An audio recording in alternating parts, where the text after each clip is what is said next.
Kalau di elektronika itu saya sudah sejak kecil ya. Udah nyoba-nyoba sejak kecil. Sudah buat sejak kecil. Jadi mungkin SD ya. Ini kalau ada ambulan gitu ya. Iya. Ambulan itu masih meraung-raung dan masih di traffic light itu terhambat gitu ya. Lah gimana kalau nanti misalnya ambulan itu dari titik ini kemudian mau ke rumah sakit sana itu sudah ada jalurnya. Nah, traffic light-nya itu ngikuti. Selamat datang di podcast UTDI.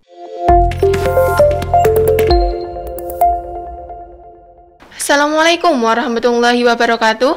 Halo Teknozen. Selamat datang di podcast UTDI bersama saya Firmania Dwi Utami. Kali ini kita bakal ngobrol-ngobrol bersama salah satu dosen nih terfavorit saya. Ada Bapak Toto Budiako. Selamat pagi Pak. Selamat pagi. Assalamualaikum. Waalaikumsalam. Oke, apa kabar nih Pak hari ini Pak? Alhamdulillah baik-baik aja. Baik, oke. Mungkin sebelumnya bisa memperkenalkan diri terlebih dahulu Pak. Baik, nama saya Toto Budiako. Untuk selama ini saya berada di prodi teknologi komputer dan juga mungkin nanti akan berpindah ke teknik komputer ya. Oke, iya. Untuk prodi yang baru. Udah migrasi. Iya, betul. Oke, nah ini kan mahasiswa kan udah selesai UAS nih Pak. Jadi Pak Toto nggak ngajar ya? Iya, enggak. Oke, nah kalau lagi nggak ngajar ini kesibukannya ngapain aja Pak?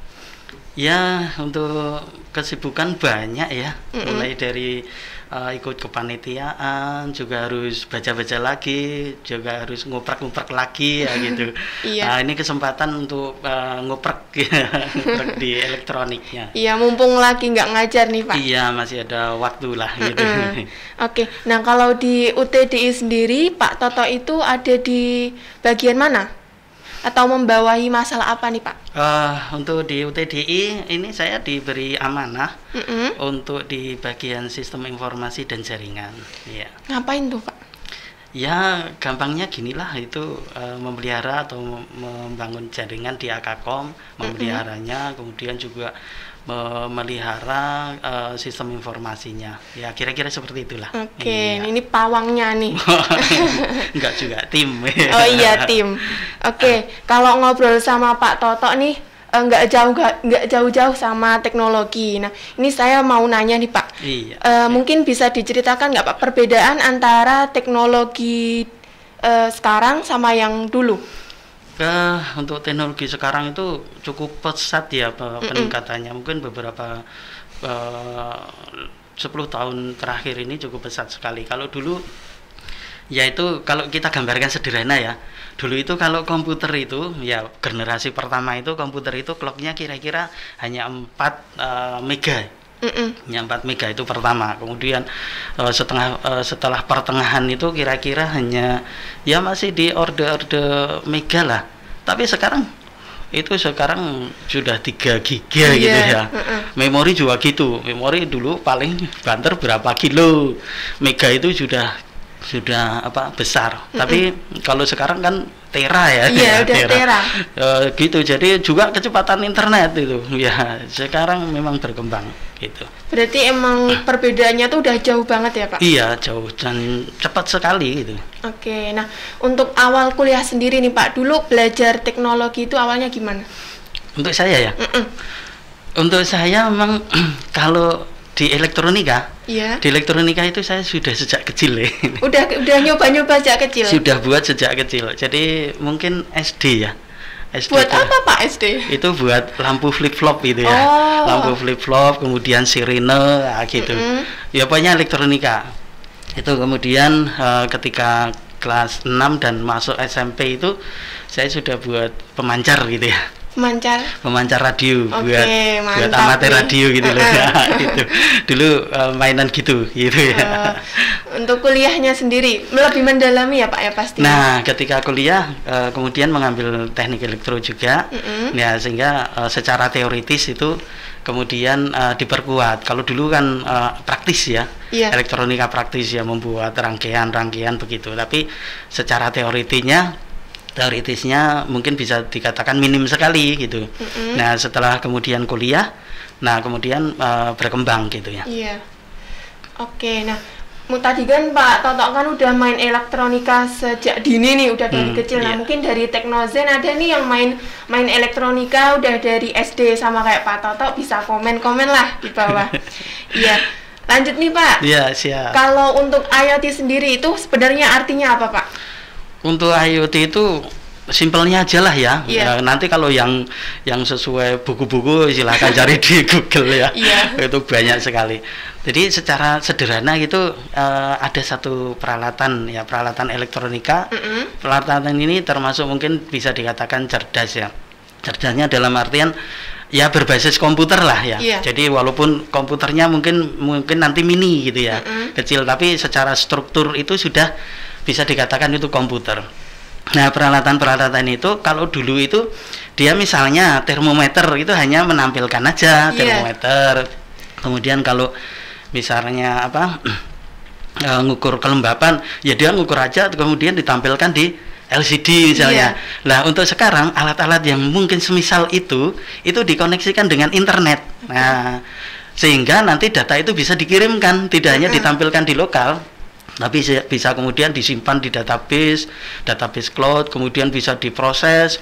Prosesnya nanti mungkin basis dengan kecerdasan buatan gitu ya. Jadi sumbernya nanti suhunya tidak hanya satu lokal aja ngukur di sini, tapi bisa ngukur di beberapa titik itu ya, misalnya gitu. Nah, itu terkoneksi dengan internet. Kalau dulu mungkin sudah ada ya pengukuran jarak jauh yang biasanya disebut dengan telemetri gitu ya. Nah, itu juga ngukur, tapi itu masih dengan saluran komunikasi tersendiri.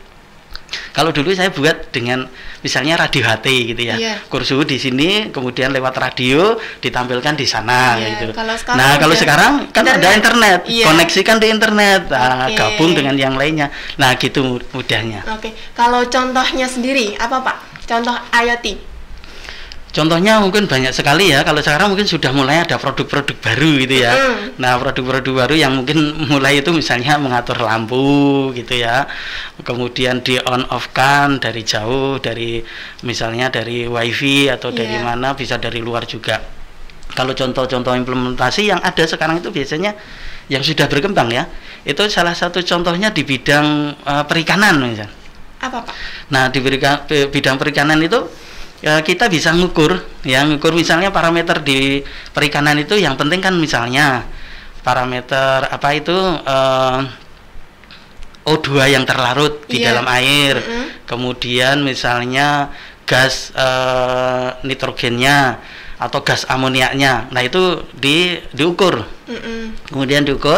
Kemudian lewat jaringan internet kita bisa pantau dari pusat misalnya, atau terpadu, sehingga tidak harus kita ke lokasi ya gitu. Jarak jauh. Iya, dan itu bisa kemudian disimpan di database, kemudian kita proses dengan dengan processing, kemudian dengan algoritma tertentu kita bisa analisis selanjutnya.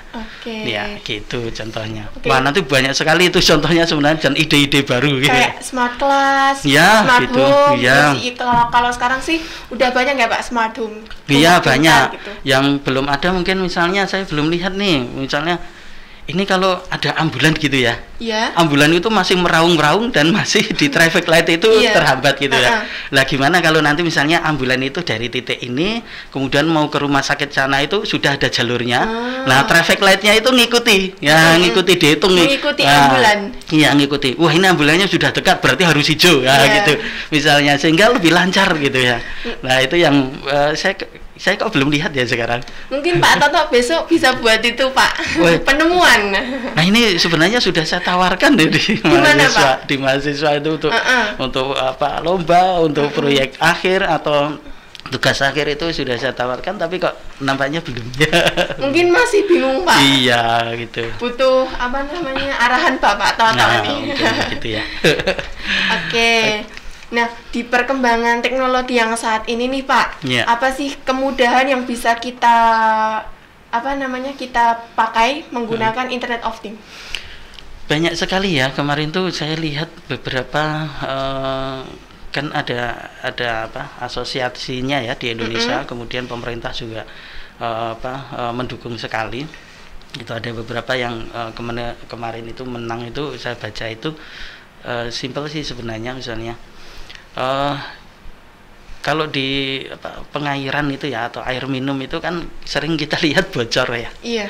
Bocor. Kalau bocor itu kalau nggak ada yang lapor nggak akan tahu ya. Atau kalau nggak ke lokasi juga nggak tahu. Nah, itu kemudian dikembangkan IoT sehingga dengan mengukur parameter tertentu itu kemudian dikolek di pusat sehingga ketahuan, oh sana bocor, sana bocor, sana bocor, gitu bisa. Nah, sehingga dengan IoT itu diharapkan ya beberapa pekerjaan itu menjadi lebih ringan. Kemudian juga beberapa pekerjaan mungkin bisa diprediktif gitu ya. Kalau misalnya kalau di pembangkitan listrik gitu ya, pembangkitan listrik itu kalau generatornya itu diukur terus parameternya gitu, kemudian datanya itu juga disimpan terus, kan nanti bisa diprediksi nih, oh kalau bentuknya seperti ini itu akan rusak, gitu, sehingga antisipasinya itu lebih cepat. Benar ya, banget. gitu. Iya. Jadi sebenarnya banyak sekali yang kemudian bisa mempermudah, misalnya di bidang pertanian dan lain sebagainya.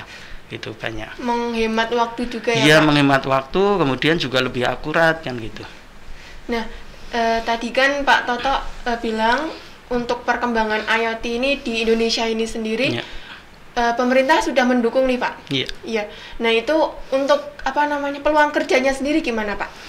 Peluang kerjanya kalau di salah satu web itu disebutkan, Menteri itu menyatakan ada 10 bidang yang akan banyak gitu ya. Dicari. Iya, salah satunya adalah IoT spesialis gitu ya. Ya, IoT spesialis itu salah satunya. Nah, sekarang memang belum banyak ya, tapi mungkin nanti ke depannya itu saya pikir akan banyak juga karena industri juga sudah mulai.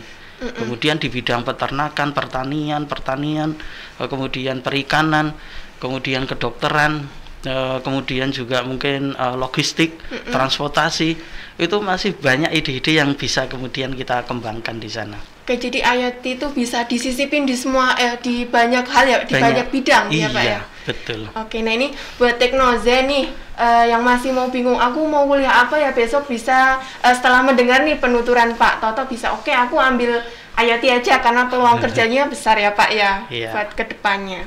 Oke. Nah selanjutnya nih Pak, kita itu seharusnya takut nggak sih Pak sama teknologi? Takut? Iya. Masa sama teknologi takut? Karena kan kayak semakin berkembang kayak manusianya diminimalkan, dipinggirkan gitu ya. Karena udah ada teknologinya. Enggak juga sih ya, manusianya nanti tetap aja dimuliakan kan gitu. Karena kan, yang membuat teknologi. Iya, gini loh. Misalnya sekarang, wah ini yang ukur meter sudah nggak ada, ini meter listrik misalnya nggak ada, ini yang nggak jalan-jalan. Sekarang yang inspeksi pipa air itu sudah nggak ada itu.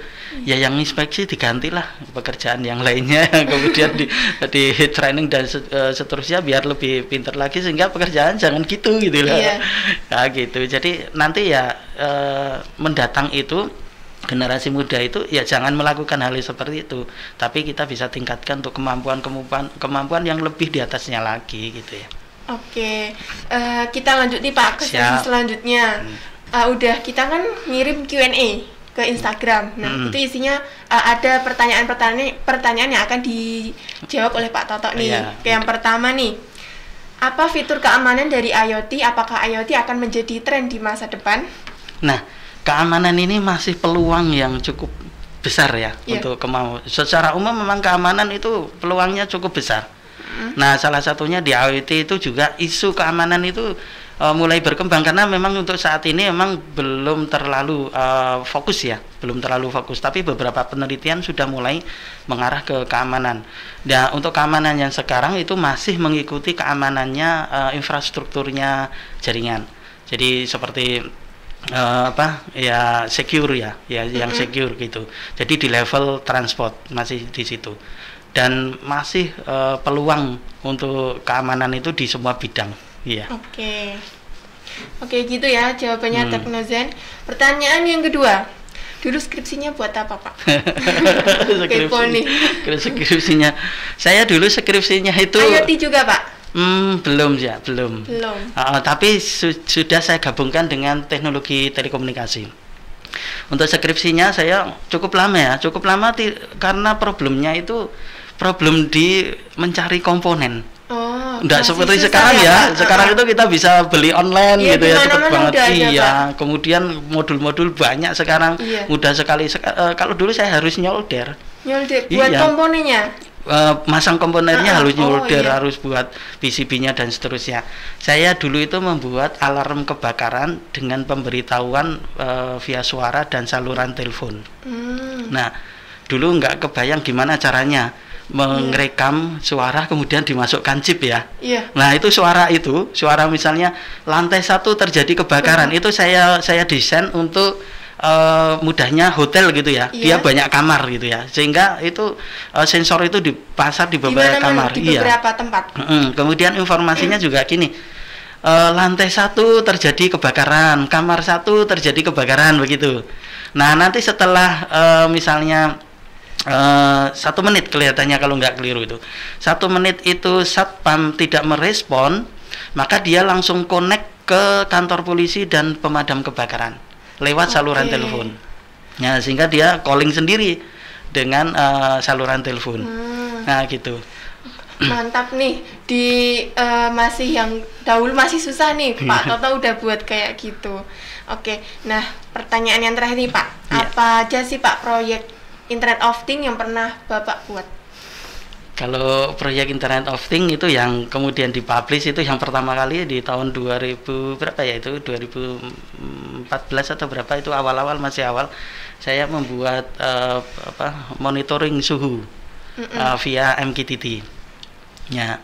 Kemudian kalau proyek-proyek mainan sih ya banyak yang nyoba-nyoba gitu. Iya, atau bimbing mahasiswa Nah. gitu, banyak yang ke arah IoT-nya gitu. Oke, ini ada this or that. Jadi Pak Toto milih ini atau yang ini? Ini nggak boleh. Yang pertama, pilih HP atau komputer? HP atau komputer? HP sajalah. Kenapa Pak? Yang kecil? Bukan, karena nggak punya HP. Minta dibeliin ya Pak Toto nih. Oke, yang kedua, smart mind atau smart gadget? Smart Gadget. gadget. Gadget lagi. Oke. Lanjut Pak. Ya. Dengerin musik atau menonton? Enggak semua ya. Oh, nggak suka? Enggak semua. Nggak suka nonton film, Pak? Nggak suka. Aduh.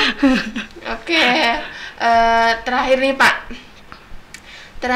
Iya. Apa kesan Bapak nih pertama kali ikut jadi tamu di podcast UTDI? Ya, surprise gitu ya, Iya. karena belum pernah podcastan Iya. saya. Tapi nggak grogi kan, Pak? Enggak lah, Oh, enggak. Iya. Oke, nah pesan dari Pak Toto untuk Teknozen yang nonton, untuk mahasiswi UTDI, mahasiswa-mahasiswi UTDI. Ya, pesannya sebenarnya simpel saja ya, semangat belajar, semangat untuk nguprek gitu. Yang nguprek apapun, apa yang senang gitu. Kalau senang masak ya nguprek Iya. masak, teknologi masak gitu. Kalau nguprek senang IoT ya nguprek IoT, senang pemrograman nguprek pemrograman. Yang penting itu, karena bidang kita itu ya di teknologi informasi khususnya ya, itu memang harus dimulai dari nguprek ya. Iya. Jadi misalnya pemrograman nggak pernah program ya nggak pernah bisa. Harus nyoba-nyoba Iya, ya Pak, karena banyak nyobanya. Seperti bahasa, kalau nggak pernah ngomong ya nggak pernah bisa Iya, gitu. benar. Ya gitu. Jadi jangan takut nguprek gitu aja. Kalau salah, ya itu malah jadi. Wah, ilmunya besar Iya. sekali. Kalau salah itu ilmunya banyak banget gitu ya. Oke. Iya. Oke, jadi itu ya Teknozen, jangan takut salah waktu nyoba-nyoba. Iya, betul. Oke, baik. Jadi itu tadi sharing-sharing kita ngobrol bersama Bapak Toto Budioko. Semoga hal-hal yang tadi disampaikan, dituturkan dapat menginspirasi teman-teman Teknozen lah, ya Pak ya. Iya, betul. Kalau gitu saya Firmania Dwi Utami dan Bapak Toto Budioko pamit. Sampai jumpa di podcast UTDI selanjutnya. Dadah. Wassalamualaikum warahmatullahi wabarakatuh. Waalaikumsalam warahmatullahi wabarakatuh.